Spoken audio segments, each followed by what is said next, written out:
रामायण में राक्षस राज रावण का भाई कुंभकर्ण एक ऐसा पात्र है जिसके व्यक्तित्व में वीरता, निष्ठा, ज्ञान और भयानक शक्ति का अद्भुत संगम मिलता है। परंतु उसके जीवन का सबसे रहस्यमय पहलू था उसका अत्यधिक सोना। वह 6 महीने तक सोता था और केवल एक दिन के लिए जागता था। लोग अक्सर सोचते हैं कि क्या यह किसी शाप का प्रभाव था? क्या वह वास्तव में मूर्ख था? क्या वह केवल भोजन, निद्रा और युद्ध तक सीमित एक दैत्य था? लेकिन सत्य इससे कहीं अधिक गहरा और रोचक है। इसी प्रकार उसकी मृत्यु राम रावण युद्ध की सबसे भयानक घटनाओं में से एक मानी जाती है। एक ऐसा दृश्य जिसे देवता भी भय से कांपते हुए देखते थे। आज आप इस कहानी का वास्तविक, पौराणिक और प्रामाणिक संस्करण पढ़ेंगे, विस्तार से, भावनाओं के साथ और उस समय की जीवन शैली तथा मानसिकता को समझते हुए। आरंभ। लंकापति रावण का भाई, शक्ति का पर्वत। लंका में त्रिकूट पर्वत पर स्थित अपने स्वर्णिम महल में रावण के 2 भाई थे। विभीषण, धर्मप्रिय, शांत, परम वैष्णव। कुंभकर्ण, विशाल शरीर वाला बलशाली योद्धा। कुंभकर्ण का शरीर इतना विशाल था कि कहावत थी, जब वह चलता है तो धरती कांपती है। लेकिन उसके मन में अहंकार नहीं था। वह सरल, निष्कपट और अत्यंत बुद्धिमान था। वह युद्ध कला, वेद, राजनीति सब में पारंगत था। विभीषण उसे अत्यंत सम्मान देता क्योंकि वह जानता था कि कुंभकर्ण के भीतर एक सच्चे वीर का हृदय धड़कता है। देवताओं की चिंता, अतुल शक्ति वाला दैत्य। कुंभकर्ण और रावण दोनों की तपस्या अत्यंत कठोर थी। जब तीनों भाई रावण, कुंभकर्ण और विभीषण ब्रह्मा की तपस्या के लिए निकले तो देवताओं का भय बढ़ गया। देवताओं ने विचार किया, यदि कुंभकर्ण जैसा महाबली दैत्य अमृतत्व मांग लेगा तो तीनों लोग उसके सामने झुक जाएंगे, क्योंकि उसके शरीर की विशालता और शक्ति ऐसे थे कि वह अकेले पर्वत उखाड़ सकता था। 1000 हाथियों की शक्ति भी उसकी तुलना में कम थी। युद्ध में वह वज्र की तरह प्रहार करता था। देवताओं ने इंद्र से कहा, कुंभकर्ण की तपस्या यदि सफल हो गई तो देवलोक की सत्ता समाप्त हो जाएगी। इंद्र मासूम नहीं था। वह हमेशा अपनी सत्ता की रक्षा के लिए चिंतित रहता था। वह तुरंत ब्रह्मा के पास गया। देवताओं का षड्यंत्र, निद्रा का खेल। ब्रह्मा ने तीनों भाइयों की तपस्या स्वीकार करने हेतु प्रकट होने का निश्चय किया। लेकिन उसी समय देवताओं ने सरस्वती देवी से विनती की, कृपा करके कुंभकर्ण की जिह्वा पर नियंत्रण करें ताकि वह गलत वर मांग ले। देवी सरस्वती, जो ज्ञान और वाणी की अधिष्ठात्री हैं, धर्म की रक्षा के लिए देवताओं की प्रार्थना स्वीकार कर लेती हैं। वे कुंभकर्ण की जीभ पर स्थित हो जाती हैं ताकि उसके शब्द बदल जाएं।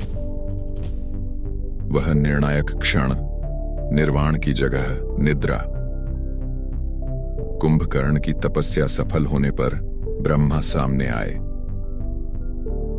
वत्स, वर मांगो। कुंभकर्ण के मन में था, मैं ऐसा वर मांगू जिससे परब्रह्म की भक्ति कर सकूं। मैं संसार के कल्याण हेतु निर्वाण जैसी आध्यात्मिक शक्ति प्राप्त करूं। लेकिन सरस्वती देवी उसकी जिह्वा पर बैठ चुकी थी। उसने कहा, प्रभु, मुझे निद्रा दीजिए। ब्रह्मा चकित, रावण स्तब्ध, देवता खुश। लेकिन सरस्वती ने सत्य प्रकट किया। देवों की रक्षा हेतु मैंने उसकी वाणी बदल दी। ब्रह्मा ने कहा, वत्स, तुम्हें दीर्घ निद्रा मिलेगी। तुम 6 महीने सोओगे और एक दिन जागोगे। तुम्हारी शक्ति बनी रहेगी, परंतु अपनी इच्छा से कभी नहीं जाग पाओगे।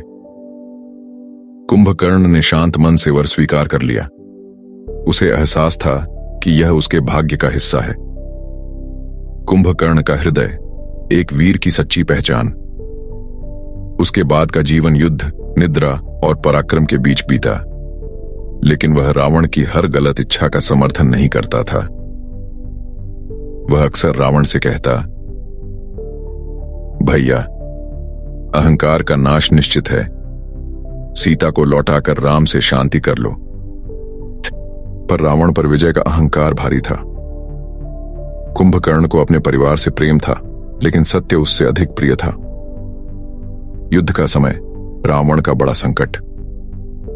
जब राम की सेना ने लंका पर आक्रमण किया तो रावण को बार बार पराजय का सामना करना पड़ा। इंद्रजीत घायल, सेनापति मृत्यु को प्राप्त, लाखों राक्षस मारे गए। थक कर रावण बोला, अब केवल कुंभकर्ण ही मेरी रक्षा करेगा, उसे जगाओ। लेकिन कुंभकर्ण 6 महीने की गहरी निद्रा में था। कुंभकर्ण को जगाने का भयंकर दृश्य। कुंभकर्ण को जगाना आसान नहीं था। सैकड़ों दैत्य उस पर, शंख, नगाड़े, विशाल ढोल, उग्र मंत्र, अग्नि की लपटें, सबका प्रयोग करते। उसके ऊपर हजारों हाथियों ने छलांग लगाई, रथ चलाए गए, भाले चुभाए गए, मस्त हाथियों की गंध पहुंचाई गई। धरती कांपती थी, पर उसका शरीर हिलता भी नहीं था। अंत में परिश्रम से उसका शरीर गर्म हुआ, रक्त प्रवाहित हुआ और वह धीरे धीरे जागा। उसे जैसे ही होश आया, उसने पहला प्रश्न पूछा, भैया रावण कहां है? ये विनाश किसका है? जगह जगह उसकी सेना मरी पड़ी थी। हवा में धुआं, रक्त और युद्ध की दुर्गंध भरी थी। कुंभकर्ण का दुखद निर्णय। रावण उसे देख भावुक होकर बोला, भाई, राम और वानरों ने लंका का विध्वंस कर दिया है, मेरी रक्षा करो। कुंभकर्ण ने कहा, तुम्हें पहले ही समझाया था कि सीता को लौटा दो, अब परिणाम भुगतने होंगे। पर वह रावण से प्रेम करता था।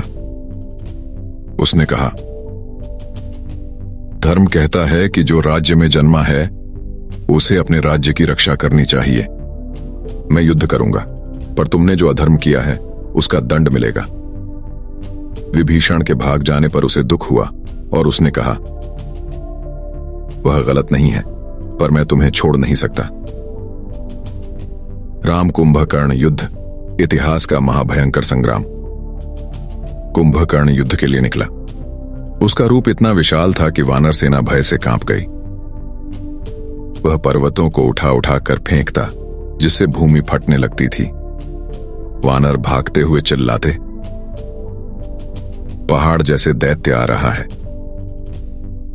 कुंभकर्ण ने सैकड़ों वानरों को पकड़कर फेंक दिया।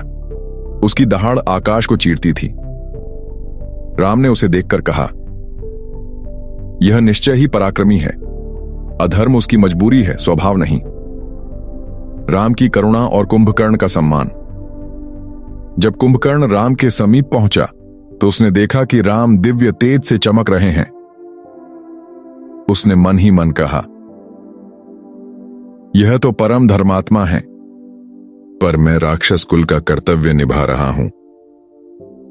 राम ने कहा, कुंभकर्ण, तुम जैसे वीर का वध करना मेरे लिए भी आसान नहीं है। तुम्हारे भीतर धर्म है, पर परिस्थिति ने तुम्हें बांध रखा है। कुंभकर्ण युद्ध के लिए तैयार हुआ।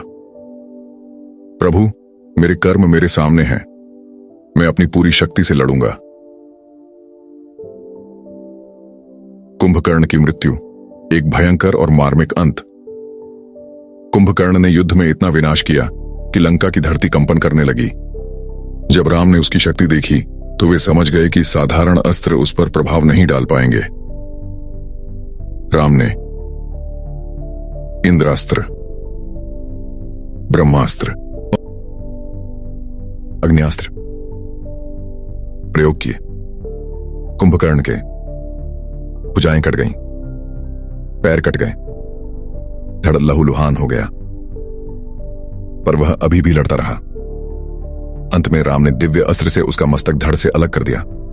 उसका सिर कई योजन दूर समुद्र में गिरा, जिससे समुद्र की लहरें उफान मारने लगीं। देवता भी यह दृश्य देखकर भयभीत हो उठे, लेकिन कुंभकर्ण के चेहरे पर मृत्यु में भी शांति थी। राम ने कहा, यह महान योद्धा अपने कुल, धर्म और सत्य के बीच फंस गया था। उसकी वीरता अविस्मरणीय है। कुंभकर्ण की मृत्यु का भावनात्मक परिणाम। रावण को जब पता चला तो वह स्तब्ध रह गया। उसने कहा, मैंने अपने सबसे बड़े रक्षक को खो दिया विभीषण दूर से रो पड़ा। और यह मेरी ही गलती उसे है। अपने भाई की मृत्यु ने अंदर तक तोड़ दिया। लोग कहते हैं कुंभकर्ण का शरीर बड़ा था, पर उसका हृदय उससे भी बड़ा था। निष्कर्ष, कुंभकर्ण एक शापित प्राणी नहीं था, बल्कि एक ऐसा योद्धा था जिसका जीवन देवताओं की राजनीति का परिणाम था। वह रावण के अधर्म से सहमत नहीं था, पर भाई और राज्य के प्रति कर्तव्य उसके मन में था। उसकी मृत्यु रामायण की सबसे भयंकर और सबसे दुखद घटनाओं में से एक है। दोस्तों, अगर आपको यह कहानी पसंद आई हो तो इसे लाइक जरूर करें, अपने दोस्तों के साथ शेयर करें और ऐसे ही और प्रेरणादायक किस्से सुनने के लिए हमारे चैनल स्टार ट्रूथ को सब्सक्राइब करना मत भूलिए। घंटी दबाइए ताकि हर नई कहानी सबसे पहले आप तक पहुंचे।